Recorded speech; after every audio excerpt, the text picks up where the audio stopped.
All right, ladies and gentlemen, welcome to this another exclusive episode and edition of The Reality Kenyan. We are here, of course, another way bigger and better, and thank you for always watching and sharing with your friends. It's a new week. We are here with the Deputy Party Leader, Safina Party, Honorable Wakili Willis Otieno. Peki ponki. Paka Melo disco. Kabisa. Asante. And today Paka wants to dance some disco here on the reality corner, the learned corner, as usual. Yes. And we are live on the Reality Kenyan show, and we are always happy to have you on the bench. Thank you very much. Yes.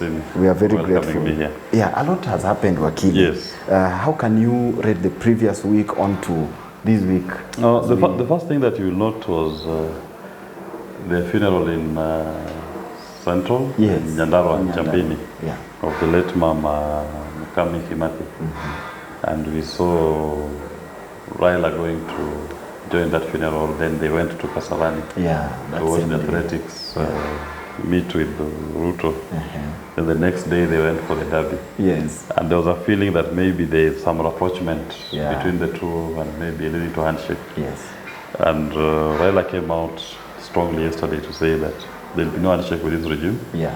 And Azimio has taken a position on not supporting the finance bill. Yes.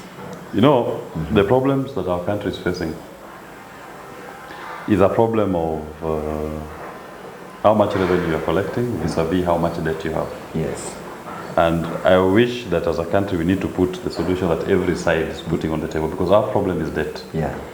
Now almost 77% of what we collect as revenue is going to debt. Yes.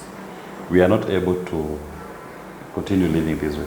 You know, it means that for every 100 shillings you're earning, 70 shillings is being paid to loan. For every 100 shillings that you 70 shillings. For every 100, 70 shillings goes to loan. So you are left with 30 shillings. You're left with 30 shillings. From those 30 shillings, you need 35 shillings to buy food. You need 30 shillings for school fees, medical expenses, maintaining the home. Yeah. You need 15 shillings, 30 shillings to send to your parents back at home. That is now the counties. So you're already borrowing every month. Yes. So the Kenya Kwanza side, their response to that problem is to increase tax. Yes. Azimio, their position is don't increase tax. Yes. As a Safina, our position is you must deal with the debt. Yeah. And our party leader, Jimmy, has said that we should even default on the debt. Yeah. Let's deal with the consequences of it. Yesterday on Spice FM. Yeah. And if you look at all the three proposals on the table, because now we have three proposals on the table. True. Proposal number one from Kenya Kwanza is increase tax. Now, that proposal cannot work. Because the more you increase tax, you increase the cost of production of goods and services. Yeah. You are not able, you are going to diminish the productivity of the nation. Yeah, because the taxes are high. The taxes are high, people are not able to afford it, and people will not spend.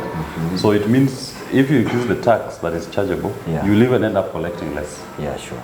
So in my view, that is just postponing the problem. You are not dealing with the real issue. The real issue being what is strangling the people of Kenya and the country today is the tax, but it's the debt burden. Yeah.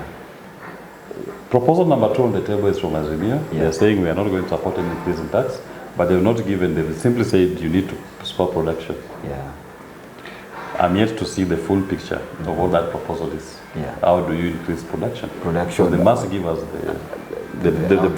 an outline, break it down for us, how you want to achieve this. Yes. Our proposal as Safina Party is first, we just bite the bullet, painful as it may sound, do a debt default. Then you have a window through which you can reorganize yourself and renegotiate with your lenders. Get a breather. Yeah. If you look at the estimates from the central bank, our interest alone on debt is going to be 900 billion Kenya shillings in the coming financial year. That is interest. Interest alone. Apart from the capital. Apart from the principal payment. The principal payment. Principal amount to be paid will be coming to around 600 billion. So you're talking of almost 1.4 trillion payments to be made next year. Yes. If you default in debt, you get an immediate relief that I don't have to pay this interest. Right? But of course, there are consequences to it. Yeah, yeah. The consequences is that now I have a breather. I'm not paying 1 trillion, almost 1 trillion Kenyan shillings. What can I do quickly within my economy to spur, divest this money in the economy in sectors that can help to spur growth, productivity, and you'll be able to collect the money. At the point of a debt default, you were not able to borrow some money because now you've shown yourself to be a bad debt. So you are like bankrupt. You are bankrupt. Yeah, in fact, many companies, when they are not able to meet their debt obligations, companies declare, in the US they call it the Chapter 11. Chapter 11. Yes, Chapter 11 bankruptcy. You simply declare that I'm insolvent, I cannot pay, and you get a breather. Then in the period when you get that breather, you reorganize yourselves and try to come up with mechanisms through which you can make money or put yourself back in financial stability. So that is what as a country we have to do. We must at that point you cannot borrow. You cannot borrow, because those are some of the consequences that come with it. That you are not able to access any other additional funding. And your debtors will be on your neck, they want the money. So we just declare default, deal with the consequences. What are the measures that we are going to come up with in a default situation to help our economy? One of them is, of course, a default will mean there will be a run on the banks. What measures will you take to make sure that there is no run on the banks, that no bank collapses in the process? So that is a conversation that we will have someday in Kenya. My view is that the two sides of Kenya Kwanza and Azimio, they are just postponing that problem. Us as Safina, we are saying, let's start it now. Don't postpone it. Do it now, because debt default will come. The question is not if, it is a question of when. Because if you look at the parameters of when Ghana declared a debt default in December last year, 2022, the debt to GDP was 70% debt to GDP. Ours is now 77% to GDP. We've surpassed where Ghana was when they declared a debt default. So obviously, and remember, debt increases every week now. And part of this increase I told you last time. For every time the Kenyan shilling weakens to the dollar by 1 shilling, by one unit. If the dollar increases from 130 to 138, our debt books, because your debt is in Kenya shillings, you calculate that number of the increase times your debt. Your debt book increases by 40 billion Kenya shillings. And our shilling, if you look at the last 3 months, it has been losing value to the dollar by 1 unit every week. When last year in September, the shilling was at 120. Now it is around 38. Almost 140. Sometimes it's even at 140. So what does that do to our debt books? So those are some of the things that we cannot and we should not postpone.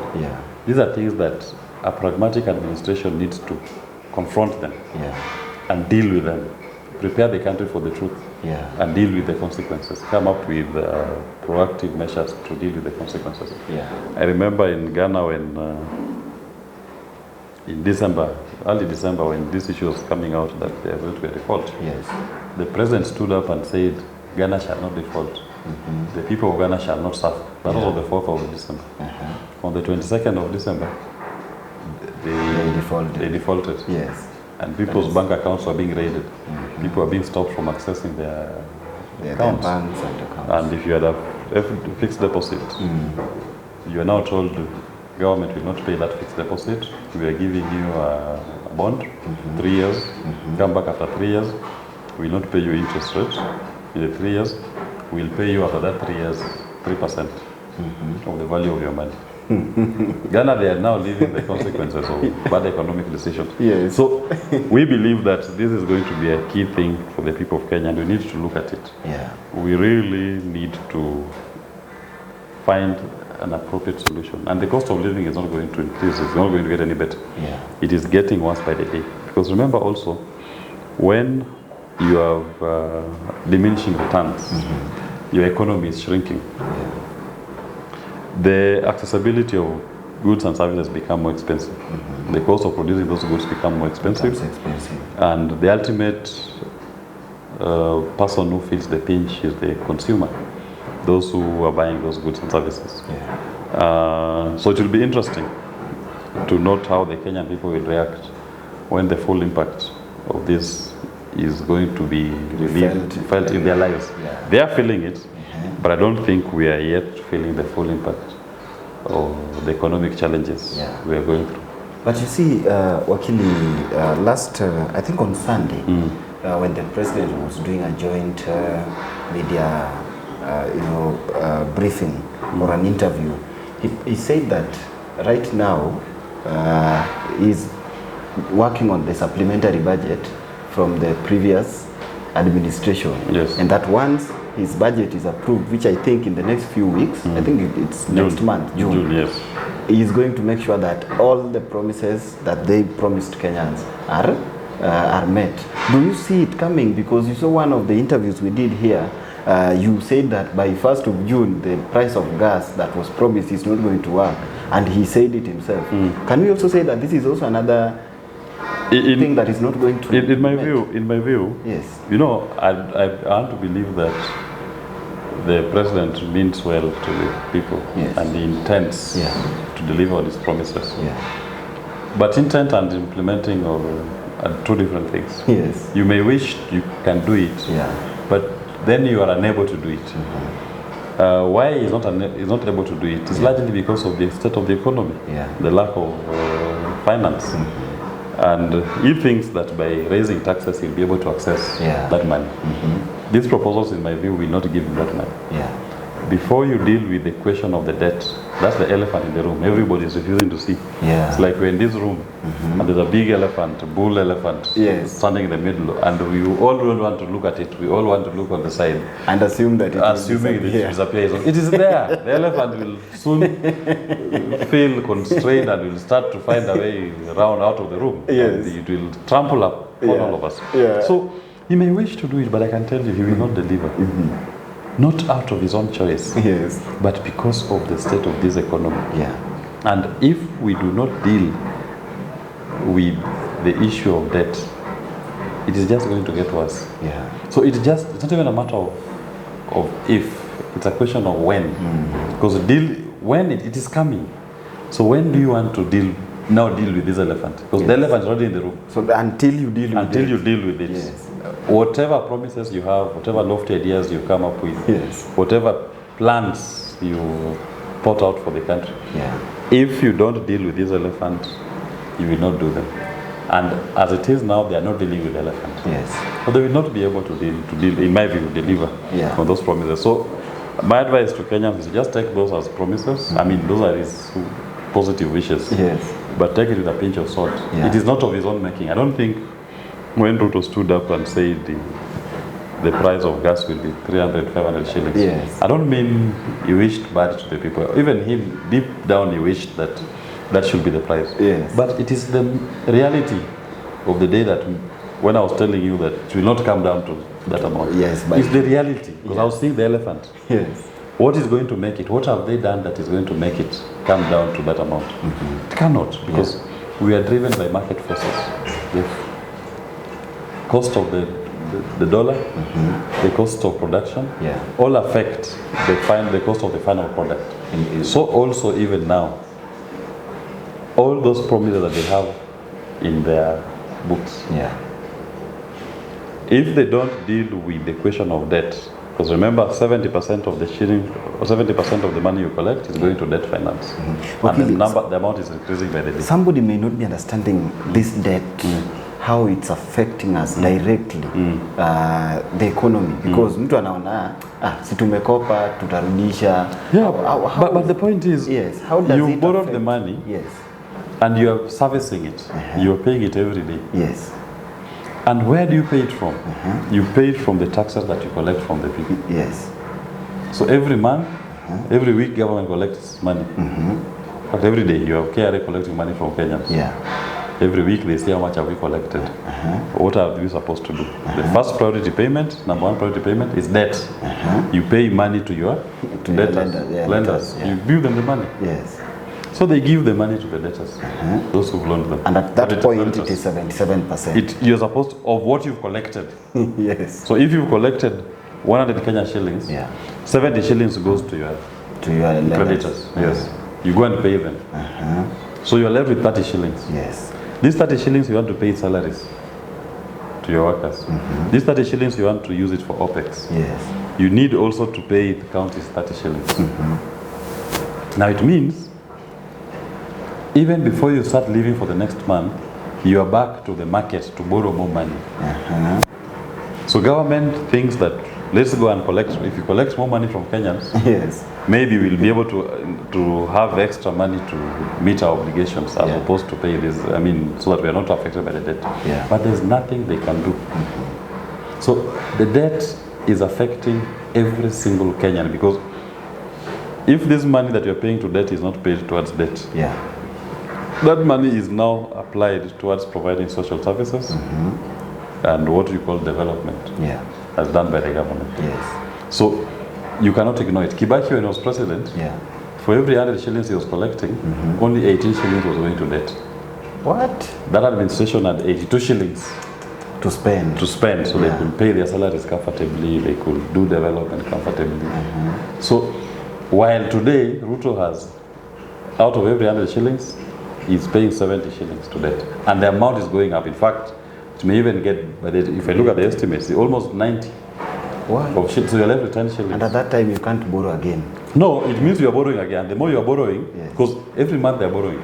So the more government is borrowing, the more they are reducing, they're spending more on the revenue towards debt servicing. Yes. And yesterday, and so it will reach a point where you'll be 100% of your collection is going towards debt finance. So you don't have money to pay salaries. And what do you think will happen at that time? At that time, now that's what I'm telling you, confront it. Debt default as proposed by my party leader. And yesterday, default in the debt. So that I'm not paying my 70 shillings. To debt. You have the 70 shillings. I now have it. So what can I do to quickly spur my economy? Of course, there are consequences. I say there are consequences to a debt default. So how are we going to mitigate those consequences of debt default? Because it will happen anyway. It's just a matter of when, not if. So why not deal with it now? That is the difference in the proposal that as we've put on the table, as compared to the other two political units. Wow.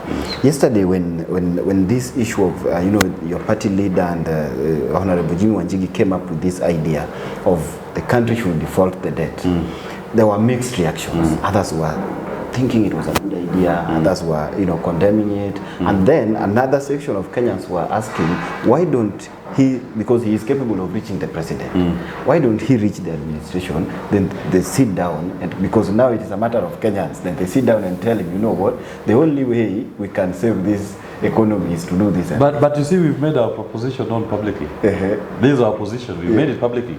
And if they're interested in that proposal, they've seen, and I'm sure they have enough people who can understand and to discuss the pros and cons of the proposal which we've put on the table. We don't have to secretly look for him to tell him this. This is our political position. They have taken their political position that they will not defend default. In fact, when President Ruto was on the joint media interview, he said, we shall not default on our debt. He said it. So that's their position. As we are saying, default on your debt. And they're saying we are not going to default. The Ghanaian president also said they will not default. We shall not default. No government sets out to actively default. It comes by nature. It comes based on your state of your economy. As we are simply saying, adopt what the Americans call Chapter 11 bankruptcy. File for bankruptcy by defaulting. Buy some time. Mitigate the negative adverse effects of an act of default, get a breather, spur your economy, and you'll be able to live again. Because it is coming. I can assure you, the default will happen. If the estimate that central bank has presented, it is just a matter of when. So, if they don't see it, this is our political position. We have to say it publicly. Even when it happens, we will tell the people of Kenya, this was our position, and this is what we are going to campaign on, and this is what we are most promising that we can do to bring back this economy to its feet. And you are not going to bring this economy back to its feet by raising taxes. That is what they call the law of diminishing returns. The more you raise in taxes, the fewer people will be able to engage in commerce. You are actually killing business and the production. So where will you get more money? If I had 10,000, if I had 100 employees, with the raised taxes, I can only afford 20. So I'm going to lay off 80. So you will earn less money because now I have a lesser workforce. You are not going to, there's no consumption in your economy. These 80 people have been laid off. They will not be able, if you're buying bread every morning for breakfast, now they will not be able to afford bread. True. So you're losing on VAT on bread.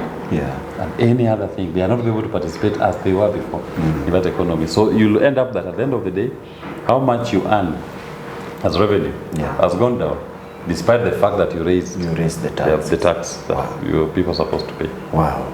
As we wind up, Wakili, what can you tell that Kenyan who is watching and they don't know where to put their hopes in as at now, because they live for today?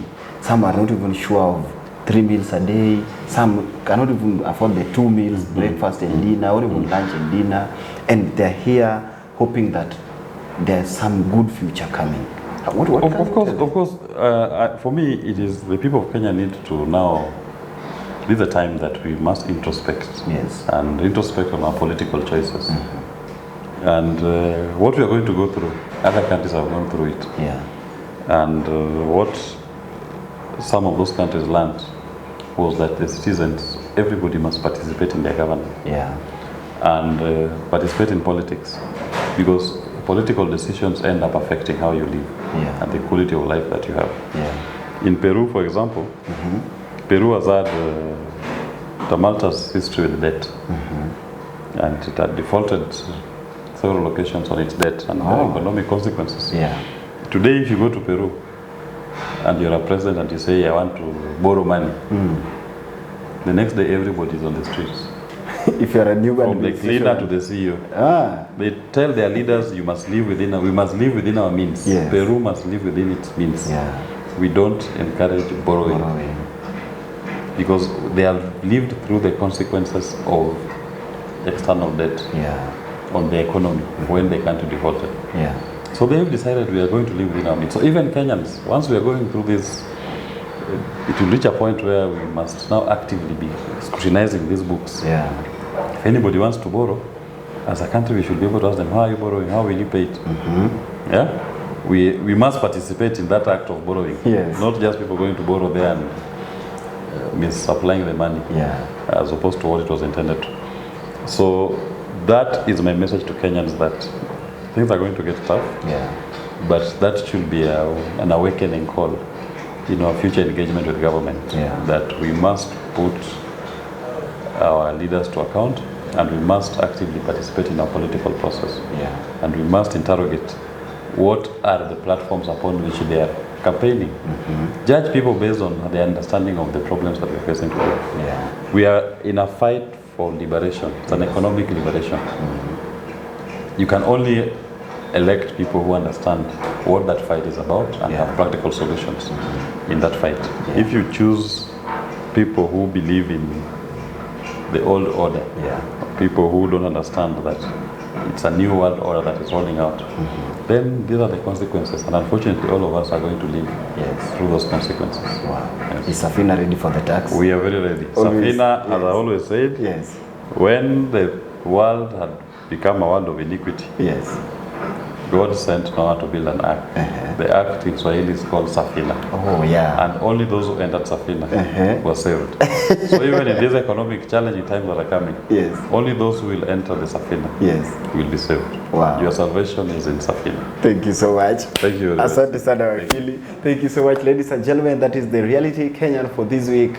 Of course, my name is Simi Kenya. Keep sharing with your friends. Let's grow and enlighten our citizens in a big way each and every day. Thank you so much. Bye-bye. Until next time, may God bless you. Thank you. Thank you.